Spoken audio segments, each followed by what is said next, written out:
Populism is not a threat to democracy. Populism is democracy. I now look to Mr. Winston Marshall to close the case for the opposition.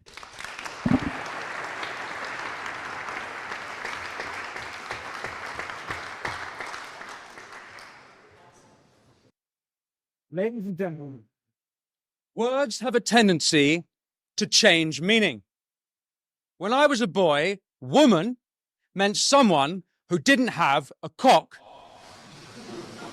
Populism has become a word used synonymously with racist. We've heard ethno-nationalist, with bigot, with hillbilly, redneck, with deplorables.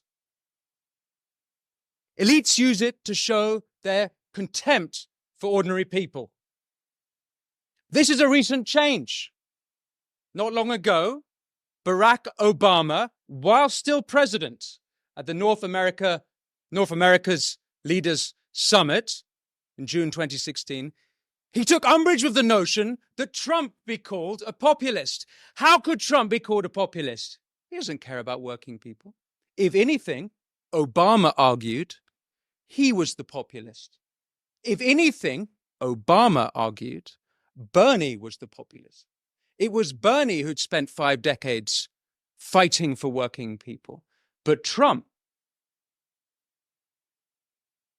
Something curious happens. If you watch Obama's speeches after that point, more and more recently, he uses the word populist interchangeably with strongman, with authoritarian. The word changes meaning. It becomes a negative, a pejorative, a slur. To me, populism is not a dirty word. Since the 2008 crash, and specifically the $1 trillion Wall Street bailout, we are in the populist age. And for good reason. The elites have failed. Let me address some common fallacies, some of which have been made tonight. If the motion was that demagoguery was a threat to democracy, I would be on that side of the House. If the motion was that political violence was a threat to democracy, I'd be on that side of the House. January 6th has been mentioned. A dark day for America indeed. And I'm sure Congresswoman Pelosi will agree that the entire month of June 2020, when the federal courthouse in Portland, Oregon was under siege and under insurrection by radical progressives, those too were dark days for America. Yes? There is no equivalence of it. So that, yes. So you don't agree? And it's fine, you don't agree, that's fine. But it is not like what happened on January 6th, which was an insurrection incited by the President of the United States. So you don't agree? But you'll condemn those days. My point though, is that all political movements are susceptible to violence and indeed insurrection. And if we were arguing that fascism was a threat to democracy, I'd be on that side of the House. Indeed, the current populist age is a movement against fascism. I've got quite a lot to get through. Populism, as you know, is the politics of the ordinary people against an elite. Populism is not a threat to democracy. Populism is democracy. And why else have universal suffrage if not to keep elites in check? Ladies and gentlemen, given the success of Trump, and more recently Javier Milei taking a chainsaw to the state behemoth of Argentina's bureaucratic monster, you'd be mistaken for thinking this was a right-wing populist age. But that would be ignoring Occupy Wall Street. That would be ignoring Jeremy Corbyn's for the many, not the few. That would be ignoring Bernie against the billionaires, RFK Jr. against Big Pharma, and more recently, George Galloway against his better judgment. Now, all of them, including Galloway, recognized genuine concerns of ordinary people being otherwise ignored by the establishment. I'm actually rather surprised that our esteemed opposition, Congressman Pelosi, is on that side of the motion. I thought the left was supposed to be anti-elite. I thought the left was supposed to be anti-establishment. Today, particularly in America, the globalist left have become the establishment. I suppose for Ms. Pelosi to have taken this side of the motion, she'd be arguing herself out of a job. But it's here in Britain where right and left populists united for the supreme act of democracy, Brexit. Polls have showed the number one reason people voted for Brexit was sovereignty, for more democracy. Point of information. Thank you. What was the response of the Brussels elite? They did everything in their power to undermine the democratic will of the British people, and the Westminster elite were just as disgraceful. As we've heard, David Cameron called the voters fruitcakes, loonies, and closet racists. The Liberal Democrats did everything they could to overturn a democratic vote. Keir Starmer campaigned for a second referendum. Elites would have had us voting and voting and voting until we voted their way. Indeed, that's what happened in Ireland and in Denmark.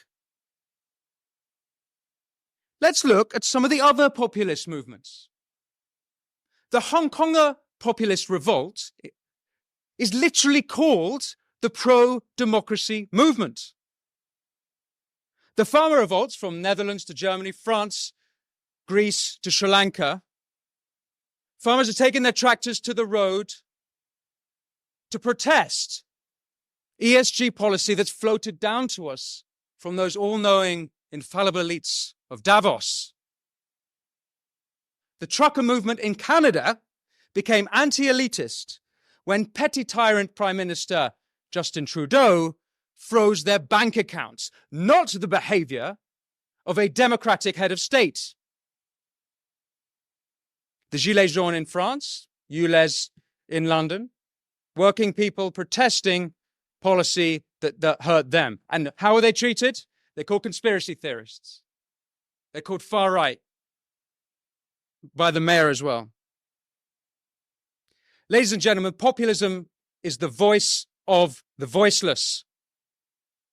The real threat to democracy is from the elites. Now, don't get me wrong. We need elites. If President Biden has shown us anything, we need someone to run the countries. When the president has severe dementia, it's not just America that crumbles, the whole world burns. But let's examine the elites. European corporations spend over 1 billion euros a year lobbying Brussels. US corporations spend over $2 billion a year lobbying in DC. 2/3 of Congress receive funding from pharmaceutical companies. Pfizer alone spent $11 million in 2021. They made over $10 billion in profit. No wonder then that 66% of Americans think the economy is rigged against them for the rich and the powerful. And by the way, we used to have a word for when big business and big government were in cahoots. And I think any students here of early 20th century Italian history know what I'm talking about. What about big tech? Throughout the pandemic, Biden's team, the FBI, and the Department of Homeland Security colluded with big tech in censoring dissenting voices, not kooky conspiracy theorists. People like Dr. Jay Bhattacharya, the Stanford epidemiologist. People like Harvard scientist Martin Kulldorff.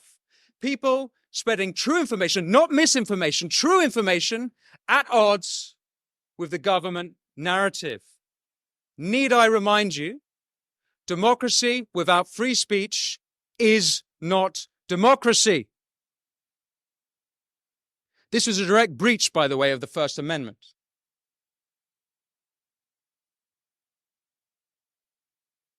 Before COVID, Intelligence services colluded with big tech to have Trump suspended off Twitter.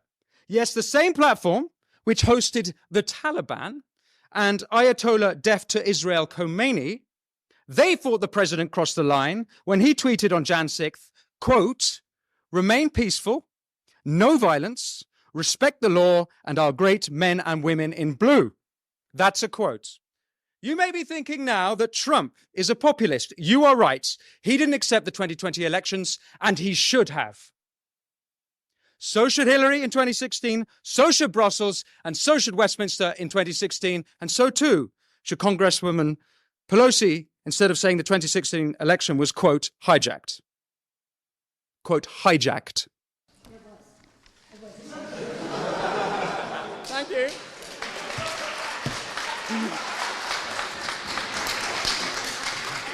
Means that we don't accept the results of it. Okay. What about the mainstream media? Let me read you some mainstream media headlines. The New Yorker, the day before the 2016 election. The case against democracy. The Washington Post, the day after the election. The problem with our government is democracy. The LA Times, June 2017. The British election is a reminder of the perils of too much democracy. Vox, June 2017. The two eminent political scientists say the problem with democracy is voters. New York Times, June 2017. The problem with participatory democracy is the participants. Mainstream media elites are part of a class who don't just disdain populism, they disdain the people.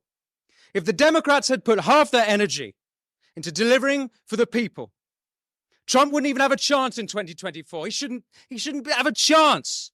You've had power for 4 years. From the fabricated Steele dossier to trying to take him off the ballot in both Maine and Colorado, the Democrats are the anti-Democrat party. All we need now is the Republicans to come out as the pro-monarchist party. Ladies and gentlemen, populism is not a threat to democracy, but I'll tell you what is. It's elites ordering social media to censor political opponents. It's police shutting down dissenters, be it anti-monarchists in this country or gender-critical voices here, or last week in Brussels, the National Conservative movement. I'll tell you what is a threat to democracy. It's Brussels, DC, Westminster, the mainstream media, big tech, big pharma, corporate collusion, and the Davos cronies.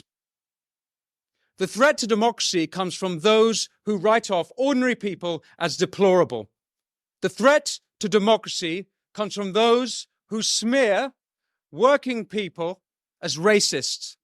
The threat to democracy comes from those who write off working people as populists. And I'll say one last thing. This populist age can be brought to an end at the snap of a finger. All that needs to be done is for elites to start listening to, respecting, and, God forbid, working for ordinary people. Thank you.